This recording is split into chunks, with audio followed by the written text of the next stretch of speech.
ರಾಷ್ಟ್ರೋತ್ಥಾನದ ಕಾಯಕ ಪಥದಲ್ಲಿ ಅವಿರತ ಸಾಧನೆ ಅನುದಿನವೂ. ರಾಷ್ಟ್ರೋತ್ಥಾನದ ಕಾಯಕ ಪಥದಲ್ಲಿ ಅವಿರತ ಸಾಧನೆ ಅನುದಿನವೂ. ನಮ್ಮ ಪ್ರೀತಿಪಾತ್ರವಾಗಿರ್ತಕ್ಕಂತಹ ಹಾಗೂ ಎಲ್ಲ ಸಜ್ಜನರ ವಿಶೇಷವಾದಂತಹ ವಿಶ್ವಾಸ ಪಾತ್ರವಾಗಿರತಕ್ಕಂತಹ ಒಂದು ಸಂಸ್ಥೆ ರಾಷ್ಟ್ರೋತ್ಥಾನ ಪರಿಷತ್ತು. ಈ ಒಂದು ಸಂಸ್ಥೆಗೂ ಶಂಕರ ಭಗವತ್ಪಾದಾಚಾರ್ಯರು ಸ್ವತಃ ಸ್ಥಾಪಿಸಿದಂತಹ ಈ ದಕ್ಷಿಣಾಮ್ನಾಯ ಶೃಂಗೇರಿ ಶಾರದಾ ಪೀಠಕ್ಕೂ ಸಹ ಒಂದು ವಿಶೇಷವಾದಂತಹ ಮಧುರವಾದ ಸಂಬಂಧವಿದೆ. ಈ ಒಂದು ಸಂಸ್ಥೆಯವರು ಕಾಲಕಾಲಕ್ಕೆ ಇಲ್ಲಿಗೆ ಬಂದು ನಮ್ಮ ದರ್ಶನವನ್ನು, ನಮ್ಮ ಗುರುಗಳ ದರ್ಶನವನ್ನು ಮಾಡಿದ್ದಾರೆ, ನಮ್ಮ ದರ್ಶನವನ್ನು ಮಾಡ್ತಾ ಇರ್ತಾರೆ. ರಾಷ್ಟ್ರದ ಒಂದು ಉತ್ಥಾನಕ್ಕಾಗಿ ಶ್ರಮಿಸ್ತಾ ಇರತಕ್ಕಂತಹ ಈ ರಾಷ್ಟ್ರೋತ್ಥಾನ ಪರಿಷತ್ತಿನ ಒಂದು ಪರಿಶ್ರಮ ಅನ್ನೋದು ಬಹಳ ಪ್ರಶಂಸನೀಯವಾಗಿದೆ. ರಾಷ್ಟ್ರೋತ್ಥಾನದ ಹೆಸರನ್ನ ನೋಡಿದ್ರೇ ಎಷ್ಟೋ ಖುಷಿ ಆಗುತ್ತೆ. ಒಂದೊಂದು ಕ್ಷೇತ್ರಕ್ಕೆ ಹೋಲಿಕೆ ಮಾಡಿಕೊಂಡದ್ದೇ ಆದರೆ ರಾಷ್ಟ್ರೋತ್ಥಾನ ಒಂದೊಂದು ಅರ್ಥವನ್ನು ಕೊಡಲಿಕ್ಕೆ ಸಾಧ್ಯತೆ ಇದೆ. ಭೌಗೋಳಿಕವಾಗಿ ನೋಡಿದ್ಯಾದರೆ ನಮ್ಮ ರಾಷ್ಟ್ರ ಭೌಗೋಳಿಕವಾಗಿ ಉತ್ಥಾನ ಹೊಂದಬೇಕು, ಮೇಲೆ ಏಳಬೇಕು. ಇನ್ನೊಂದು ಅರ್ಥದಲ್ಲಿರ್ತಕ್ಕಂಥ ನಮ್ಮ ಸಮಷ್ಟಿ ಪ್ರಜ್ಞೆಯೂ ಕೂಡ ಅದರ ಉತ್ಥಾನವೂ ಕೂಡ ಆಗುತ್ತೆ. 60 ವರ್ಷಗಳಲ್ಲಿ ಇಂತಹ 10,000 ಸೇವಾ ಪ್ರಕಲ್ಪಗಳನ್ನು ನಡೆಸ್ತಾ ಇದೆ ಅಂತಂದರೆ ಅದು ಎಷ್ಟು ಪ್ರಾಮಾಣಿಕವಾಗಿ ಸೇವೆಯನ್ನು ಸಲ್ಲಿಸಿದೆ ಅನ್ನೋದು ಇದರಿಂದ ಗೊತ್ತಾಗ್ತಿದೆ. ರಾಷ್ಟ್ರೋತ್ಥಾನದ ನನ್ನ ಮತ್ತು ನಡುವೆ ಇರುವಂತಹ ಸಂಬಂಧ ಒಂದು ಅವಿನಾಭಾವ ಸಂಬಂಧ ಇದೆ. ಆರಂಭದ ದಿನಗಳಲ್ಲಿ ವಾಸ್ತವ್ಯವನ್ನ ರಾಷ್ಟ್ರೋತ್ಥಾನದಲ್ಲೇನೆ ನಾನು ಉಳಿತಾ ಇರುವಂತದ್ದು ಒಳ್ಳೆಯ ನೆನಪು ನನಗೆ. ದೇಶಕ್ಕೆ, ಸಮಾಜಕ್ಕೆ ಮತ್ತು ಧರ್ಮಕ್ಕೆ ಮತ್ತಷ್ಟು ಸೇವೆ ಸಲ್ಲಿಸಲಿ ಅಂತೇಳಿ ಶುಭವನ್ನ ಕೋರ್ತೀನಿ. ತಾಪಸರಂದದಿ ದುಡಿಲಿಹ ಹಿರಿಯರ ಜೀವನವೇ ಮಗದು ಮಾದರಿಯು. ಈ ಆಸ್ಪತ್ರೆ ಕಟ್ಟಿದ ರಾಷ್ಟ್ರೋತ್ಥಾನ ಪರಿಷತ್ ಅವರಿಗೆ ನಾನು ಕಂಗ್ರ್ಯಾಚುಲೇಷನ್ಸ್, ಕಾಂಪ್ಲಿಮೆಂಟ್ಸ್ ಹೇಳ್ತೇನೆ.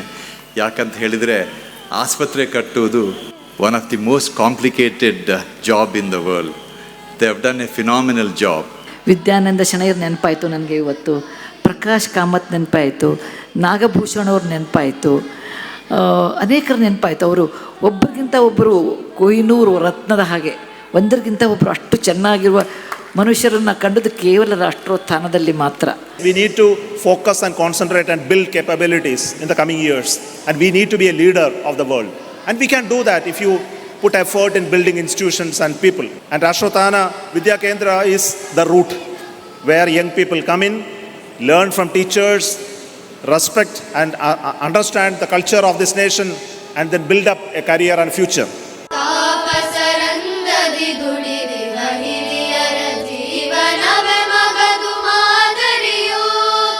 ಕುವೆಂಪು ಅವರು ಹೇಳುವಂತೆ ಕೆಲವೊಂದು ಕಡೆ ಪ್ರಮಾದ ಸಾಹಿತ್ಯ, ಪ್ರಮೋದ ಸಾಹಿತ್ಯ ಈ ಥರದ್ದೆಲ್ಲ ಇರುತ್ತದೆ. ಆದರೆ ವಿರಳವಾಗಿ ಇರತಕ್ಕಂಥದ್ದು ಪ್ರಬೋಧ ಸಾಹಿತ್ಯ ಅಂತ. ಈ ಪ್ರಬೋಧ ಸಾಹಿತ್ಯದ ವಲಯಕ್ಕೆ ಆ ಒಂದು ಕಕ್ಷೆಗೆ ಬರುವಂಥದ್ದು ನಮ್ಮ ರಾಷ್ಟ್ರೋತ್ಥಾನ ಸಾಹಿತ್ಯದ ಪುಸ್ತಕಗಳು. ರಾಷ್ಟ್ರೋತ್ಥಾನದ ಕೆಲಸ ಬಹಳ ದೊಡ್ಡದು ಅಂತ ಮೆಚ್ಚುವುದೊಳಗೆ ನಮಗೆ ಆಗ್ತಕ್ಕಂಥದ್ದು ಹೆಮ್ಮೆಯೇ ಹೊರತು ಅದಕ್ಕೆ ಆಗುವ ಉಪಕಾರ ಏನೂ ಇಲ್ಲ ಅಂತ ಭಾವಿಸಿದ್ದೀನಿ. ರಾಷ್ಟ್ರೋತ್ಥಾನ ಪರಿಷತ್ತಿನ ಪರಿಚಯ ನನಗೆ ಬಹಳ ವರ್ಷಗಳಿಂದಿದೆ. ಬಹಳ ವರ್ಷಗಳಿಂದ ಅಂತಂದರೆ ನನಗೆ 50 ವರ್ಷಗಳಿಂದ ಬಿಕ್ಕಿ ನಾನು ರಾಷ್ಟ್ರೋತ್ಥಾನ ಪರಿಷತ್ತಿನ ಪರಿಚಯವನ್ನು ಇಟ್ಟುಕೊಂಡಿದ್ದೆ. ಅನುದಾನ ಮಾಡುವಂಥ ಈ ಸಮಸ್ಯೆ ತರೋದ್ಧಾರವಾಗಿ ನನಗೆ ಇಲ್ಲಿಂದ ನಾಯಿಸಿ ಶ್ರೀ ಮಂಜುನಾಥ ಸ್ವಾಮಿಯಲ್ಲಿ ಪ್ರಾರ್ಥಿಸ್ತೇನೆ. ಒಳ್ಳೆಯ ರೀತಿ ಈ ಸಮಸ್ಯೆ ನಡೆಯಲಿ ಮತ್ತು ಇನ್ನು ಮುಂದೆ ಕೂಡ ಈ ಸಮಸ್ಯೆಯು ಸರ್ವೋದ್ಧಾರವಾಗಿ ಅನುಕೂಲತೆ ಆಶಿಸ್ತೇನೆ. ಯಾವುದೇ ಒಂದು ಕೆಲಸವನ್ನು ಮಾಡೋದು ಸಂತೋಷ. ಆ ಕೆಲಸವನ್ನು ವೃತ್ತ ಅಂತ ನಡೆಸ್ಕೊಂಬರೋದು ಒಂದು ಪರಂಪರೆ ಆಗ್ತದೆ.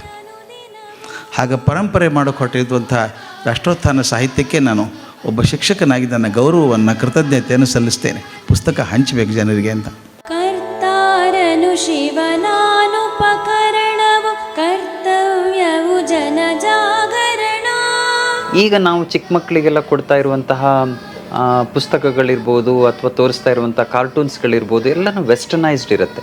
ಸೊ ಹಾಗಾಗಿ ನಮ್ಮ ಚಿಕ್ಕ ವಯಸ್ಸಿನಲ್ಲೇ ನಮ್ಮ ಯೋಚನೆಗಳು ಪಾಶ್ಚಿಮಾತ್ಯ ಒಳನೋಟಗಳಿಂದ ನೋಡೋದಕ್ಕೆ ಪ್ರಾರಂಭ ಆಗುತ್ತೆ. ಉದಾಹರಣೆಗೆ ಈಗ ಸೂಪರ್ಮ್ಯಾನ್ ಅಂತಂದರೆ ನಮಗೆ ಹನುಮಂತ ನೆನಪಾಗಲ್ಲ, ನಮಗೆ ನೆನಪಾಗುವಂಥದ್ದು ವೆಸ್ಟರ್ನ್ ಸೂಪರ್ಮ್ಯಾನೇ.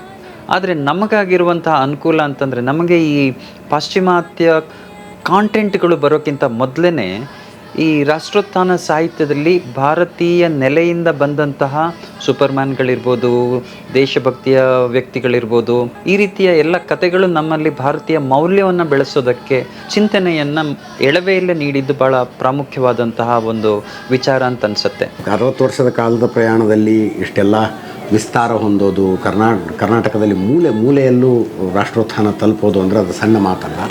ಯಾವ ಕ್ಷೇತ್ರಗಳು, ಯಾವ ಜಾಗಗಳು ಅಂತ ನಾವು ಕಲ್ಪನೆ ಕೂಡ ಮಾಡಿಕೊಳ್ಳೋದಕ್ಕಾಗ್ತಿರ್ಲಿಲ್ಲ, ನಾವು ಯೋಚನೆ ಕೂಡ ಮಾಡಿಕೊಳ್ಳೋದಕ್ಕಾಗ್ತಿರಲಿಲ್ಲ. ಅಂಥ ಕ್ಷೇತ್ರಗಳು, ಅಂಥ ಜಾಗಗಳಿಗೆಲ್ಲ ರಾಷ್ಟ್ರೋತ್ಥಾನ ತಲುಪಿದೆ. ತ್ಯಾಗಮಯಿಗಳಾದಂಥವರ ಒಂದು ತಂಡ ಇಲ್ಲದೆ ಹೋದರೆ ಇದು ಸಾಧ್ಯ ಆಗ್ತಿರಲಿಲ್ಲ. ಅದೊಂದು ಸಾಧ್ಯ ಆಗಿದೆ. ಆ ರೀಚ್ ಇನ್ನಷ್ಟು ವಿಸ್ತಾರ ಆಗಲಿ ಅಂತ ನಾನು ಬಯಸ್ತೇನೆ.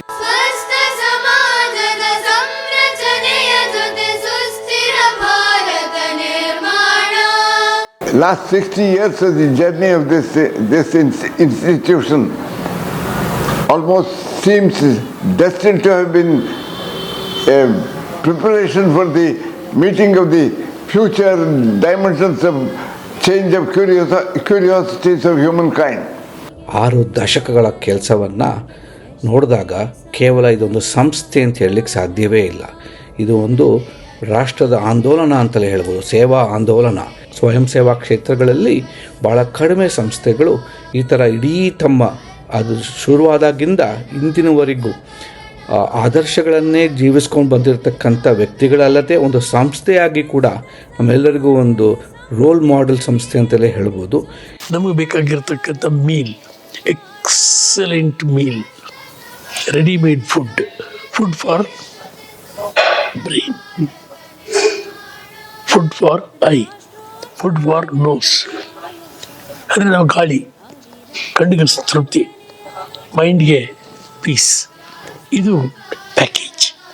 ಈ ಪ್ಯಾಕೇಜನ್ನು ಭಾಳ ಚೆನ್ನಾಗಿ ರಾಷ್ಟ್ರೋತ್ಥಾನದಲ್ಲಿ ಅವರು ಉಳಿಸ್ಕೊಂಡು ಬೆಳೆಸ್ಕೊಂಡು ಬಂದಿದ್ದಾರೆ. ಜನತೆಯ ನೋವಿಗೆ ಸ್ಪಂದನದೊಂದಿಗೆ ಯಶದೆಡೆ ಸಾಗಲು ಸಹಕಾರ.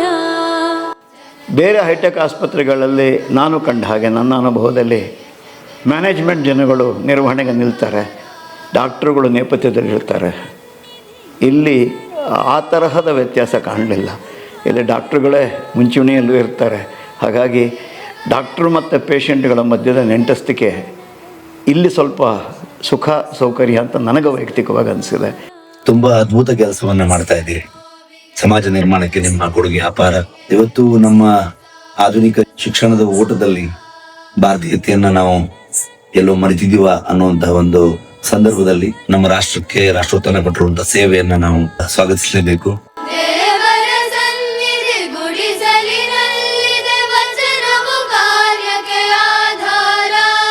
ನನಗೂ ರಾಷ್ಟ್ರೋತ್ಥಾನಕ್ಕೂ ಸುಮಾರು 30-32 ವರ್ಷಗಳ ಸಂಬಂಧ. ವಿದ್ಯಾನಂದರ ಭಾರತ ದರ್ಶನವನ್ನು ಕೇಳಲಿಕ್ಕೆ ಹೋಗ್ತಾ ಇದ್ದೆ. ಅಷ್ಟೇ ಅಲ್ಲ, ಭಾರತ ದರ್ಶನವನ್ನು ಪ್ರಾಕ್ಟೀಸ್ ಮಾಡಿದೆ ಕೂಡ. ಇವತ್ತು ರಂಗನಾಥ್ ಭಾರದ್ವಾಜ್ದು ಏನಾದರೂ ಭಾಷೆ ಚೆನ್ನಾಗಿದೆ ಅಂತಂದರೆ ಅದರ ಸಂಪೂರ್ಣ ರಿಗಾರ್ಡ್ಸ್ ನಮ್ಮ ಗುರುಗಳಾದ ವಿದ್ಯಾನಂದರಿಗೆ ಹೋಗಬೇಕು, ರಾಷ್ಟ್ರೋತ್ಥಾನಕ್ಕೆ ಹೋಗಬೇಕು. ಕನ್ನಡದ ಪರ ಇರೋರು ಭಾರತದ ವಿರುದ್ಧವಾಗಿರ್ತಾರೆ, ಭಾರತದ ವಿರುದ್ಧವಾಗಿರೋರು ಕನ್ನಡದ ಪರವಾಗಿರ್ತಾರೆ ಅನ್ನುವಂಥ ಒಂದು ಪ್ರಾದೇಶಿಕತೆ ಮತ್ತು ರಾಷ್ಟ್ರೀಯತೆ ಅನ್ನುವ ಸಂಘರ್ಷ ಇವತ್ತು ವೈಚಾರಿಕ ಕ್ಷೇತ್ರದಲ್ಲಿ ಬಿತ್ತಲಾಗಿದೆ. ರಾಷ್ಟ್ರೋತ್ಥಾನ ಅದೊಂದು ಸುಳ್ಳು ಮಾಡಿತು.